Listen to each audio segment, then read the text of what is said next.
नौशरो फिरोज खान ख़बर शामिल कयूं पिया। मंसूर मलिक जे रिपोर्ट मुताबिक़ दरिया सिटी जे यूसी खाही कासिम ते ज़िला काउंसिलर जे आज़ाद उम्मीदवार मौलाना इमरान जरबानी दरिया सिटी प्रेस क्लब पहुची प्रेस कॉन्फ्रेंस कंदे चयो त असां यूसी खाही कासिम में आज़ाद हैसियत में पंहिंजा उम्मीदवार बीहारिया आहिनि। मुखालिफ़ असांजी कामयाबी ॾिसी ग़लत हरकतुनि ते लही आया आहिनि। असांजे काउंसिलर रजिब मेमन खे हिरासान कयो पियो वञे, खे ज़बरदस्ती हथ करण लाइ दबाव विधो पियो वञे ऐं असांजी इलेक्शन कैंपेन जा पोस्टर फाड़िया पिया वञनि, जेको मुज़म्मत जोॻो अमल आहे। हुन चयो त इलेक्शन विढ़ण हर कंहिं जो हक़ आहे, पर पीपल्स पार्टीअ जे अॻुवाननि असांजे पैनल जे उम्मीदवारनि ख़िलाफ़ ऋण बारे छॾियो आहे।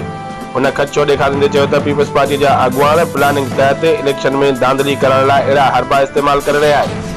हुन election commission office of Pakistan खां शफ़ाफ़ जांच जो मुतालबो कंदे चयो त मामले जो नोटिस वठी ज़िम्मेवारनि ख़िलाफ़ कार्रवाईअ सां गॾु इलेक्शन वारे ॾींहुं पोलिंग ते रेंजर्स जा अहलकार मुक़ररु कया वञनि त जीअं इलेक्शन शफ़ाफ़ नमूने थी सघे।